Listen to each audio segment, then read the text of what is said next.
So how can you win a game that you are destined to lose right from the beginning? Such a tricky question, right? And yet we all play the same game and we are all losing at it. And we still keep playing it. What game is that? The game of being better and comparing ourselves to others and playing by the rules imposed onto us by others that we happily inherit and own and let them guide our entire lives.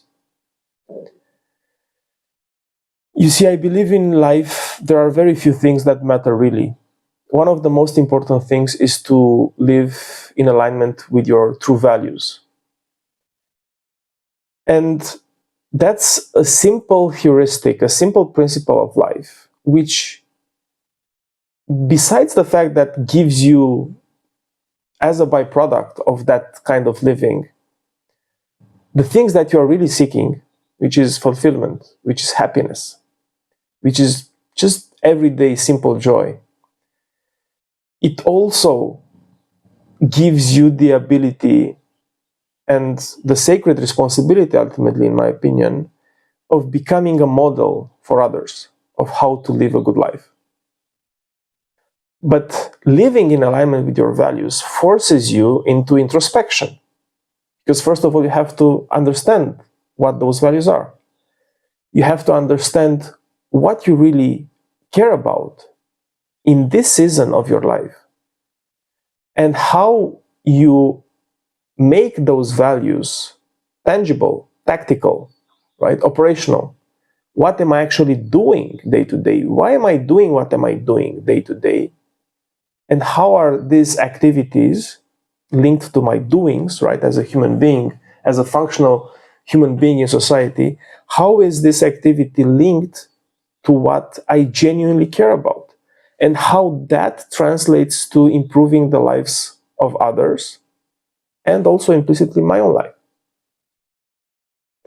And doing this kind of inquiry as an ongoing background process in your mind, if you want, that guides you in your everyday life is the most important project. Because there is nothing beyond you living in alignment with your values. There is no there. There is no ultimate goal that will liberate you of all the anxiety and frustrations and problems and worries. There is nothing that will save you outside the context of this moment and this existence in this very moment in which you are realizing that you're living, right? And the context, right, that you're creating for yourself in which you exist now. The context of your current subjective experience is everything you always have. Think about that. The context of your current subjective experience is everything you always have. You really only have actually the subjective experience itself.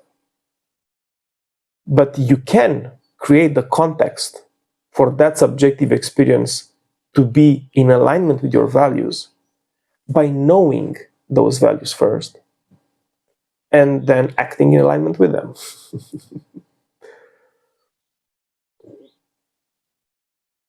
I really genuinely believe that comparison is the thief of joy, right? Comparison means that we are playing by rules imposed by the society, by people whom we may be looked up to at some point. And the problem with comparison is that we are forced into some sort of a competition destined, to be losers in. Why am I saying that we are losers in this competition? Simply because it's not ours. We should not compete in games that we didn't design. We should not play by rules manufactured by others to serve their own purposes. The whole existence ultimately is a competition to a point. indeed. But I genuinely believe that we are in a point in our evolution as a species where we can take ownership of that competition. And if we really want to compete, we should only compete with people who have our best interests in mind. Who is that person? Who is that one person that has your best interests in mind? It's a rhetorical question somehow, right? So of course, your future self. Who you will become, who you will meet inevitably in 5 years from now, is a person who, now in the supposed future, has your best interest for you, right? Because you will meet that person in 5 years. You will be that person in 5 years. So why wouldn't that person want the best for you today? So how can you then still reframe competition if you really want to compete, if you really want to feel like you're winning at something? Why not win at the game that you design for yourself and play it by rules that you know are meant to make you a winner at the end of the day? This is conscious design, right? This is how you live your life in a way that is not subject to all sorts of distractions and disruptions from the outside world, to external actors that can come in and derail you from your trajectory. You just assume ownership and responsibility for becoming that kind of person that fulfills you, that completes you, that inspires you, that forces you to live today in alignment with their values. Because their values is what will give you this kind of fulfillment and peace of mind and ease and genuine appreciation of life. This simplicity is what you're seeking. And this simplicity cannot be obtained by accumulating stuff and doing more of the things that you anyway don't care about, and forcing things to become and appear in your life as a proxy of real fulfillment and happiness. This kind of default inertia in which we are living and chasing all sorts of distractions and all sorts of externally imposed goals by others, because this is what we think we need to do in order to, win at this game. These distractions and this comparison with what others have and what others do and what are others achieved at the point where we are in our lives, this is the thief of joy. This is what keeps us trapped in this unsatisfactoriness, right? In this simmering dissatisfaction with the everyday existence. It doesn't have to be like that. But you see, this personal growth project, it's very simple, but it's also very tricky, because at all steps we have better distractions to be allured by. We have new things that project themselves as being a better substitute for the work that is really required, to live a fulfilling life, which is what? Genuine truthfulness, genuine care about yourself, the ability to be okay with not being okay sometimes, the ability to be okay with not having all answers occasionally, the kindness towards yourself to allow yourself to be confused and to feel lonely, and not to have the answers when you are asking the question. All these kind of things require time and patience and force us into a kind of discomfort that we are so easily, replacing today with distraction, because it's uncomfortable, right? But nothing can replace and nothing can substitute the need that you have to discover yourself and do the things that fulfill you. And those are not things that can be imposed by others. No one can tell you how you should live your life. People will do their best to force you to live your life in their best interest. But the cost is huge, of course. The cost is that you are losing yourself in this whole project. You might get momentary satisfaction from their appreciation, but you are trading yourself. You are trading the ability to make a real impact in this world by showing others how to live their lives in an authentic, genuine way, because you dare to do it. Why does it have to take so much courage to live your own life on your own terms? Shouldn't this be the most natural thing in the world? Talking about simplicity, right? Talking about focus. Why is this not the default? Why is it not normal that you are living your life against values that you believe in, against the best intentions that you have, irrespective of what others think about that? Why is that not normal? Why? Because we need to be included. We have this drive, we have this need to be perceived by others as being useful for them. But what about us? This sacrifice breeds resentment. With time, the more you abide by the rules of others and society and the world at large, the more you grow in frustration, the more your internal resentment grows, and you start to derive and grow inside of you some sort of need for revenge in a way, right? Because you feel betrayed by the whole world. Because of course, no matter how much you strive, no matter how much you do, no matter how much you achieve for others, that will never be enough. People will never be fully satisfied with your efforts. And the only thing that you will do will be to educate them that this is the kind of baseline that is normal for you when it comes down to serving their interest, right? So you have to do more of the things that don't give you anything back. So it's just a very nasty, vicious cycle that grows you up to a point, professionally speaking, for example, in a way that is somehow useful, because you need to grow by serving, the bigger game. But at one point in time, you have to own your own journey.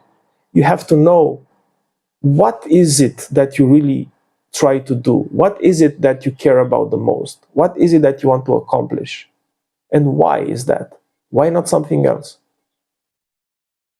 Why do you want to achieve something that others believe is useless or irrelevant, and not care about? How you end up not caring about their opinions? Courage. Courage to be truthful to yourself, courage to honor your own life, ultimately, and courage to live a life that will be modeled by others. It's not easy, it's uncomfortable, but there is nothing better than this way of living to give you that kind of peace of mind and that kind of good relationship with yourself that you are inevitably seeking to develop. You might not know that you need that, but you do need that. There is no alternative to that. There is no amount of relationships that you can build in this life that can compensate for a bad relationship that you have with yourself. And a good relationship with yourself is simply just honoring who you really are, what you really care about. And for that, for that even to learn, you have to have patience. And you have to trust the process. And you have to not be derailed by it, by this external competitive environment in which you are forced to perform ultimately, right? Find your own game, create your own rules, define your own goals. Focus on the goals. Focus on living your life in accordance to your goal by engaging in activities that keep you right on the path towards your goal and in alignment with your values. Identify your values. This is not something easy to do, but once you take the time to actually investigate what is really important to you, and always start with the goal, right? This purposeful goal that I call it. It's a purposeful goal because it serves not only your immediate needs, but it serves others. It does good in the world. And because it serves others, it will also implicitly serve you, right? A purposeful goal is something that you give to the whole humanity in a way. And in this whole humanity, you are also, a part of it. So whenever you have a goal that is not serving your immediate needs and improves the life of others, it will also inevitably improve you and the quality of your life. It's simple, right? It's a simple principle. And there might not be an immediate reward from, I would not say chase, but pursuing this purposeful goal. It might have some sort of physical manifestation, some sort of even a financial goal, why not? But beyond that, the purposeful goal itself is meant to calibrate you and keep you in your day-to-day living, in doing things which are really in alignment with your values. That's it. And you just live like that. And the more you live like that, the more natural this lifestyle will be for you, because you will just develop habits that will keep you on track with those goals. You will develop new ways of thinking patterns, which will become the automatic way of thinking for you, which will now keep you in alignment with these values towards your goal, playing by your own rules, in your own game, without caring about this competition in which everyone else is fighting to win, I don't know what. And then you find, as a byproduct of just living in this state, the simple things that you really care about, like peace and ease and happiness and fulfillment and joy. Why do we have to complicate things so much? Simple. Everything is simple. Life is simple. But to get to that simple, to get to that simplicity, you have to pierce, you have to penetrate this hard, shell of the mind in which things happen somehow outside your control, and you're just pulled into this, thunderstorm and, like wreckage of, bundling thoughts which are always pulling you in all sorts of directions. It's like a storm that never ends. Just don't play that. See the storm for what it is. Detach a bit. Look at what's going on. Take ownership of your life. Realize that this is not something that you can continue for the rest of your life, because it's just madness. And start to design your life. Start to make conscious choice. Start to own whatever outcomes appear as a byproduct of your decisions, which ideally should be conscious decisions, reflected decisions. And even if they are not, doesn't matter. It's still part of your journey. You still have to own that. So meditate on that, reflect on that. Think about what you can do that inspires others. What can you do that you become a model for people around you? And what can you do to really empower them to live their own lives in an authentic way? Happy exploration.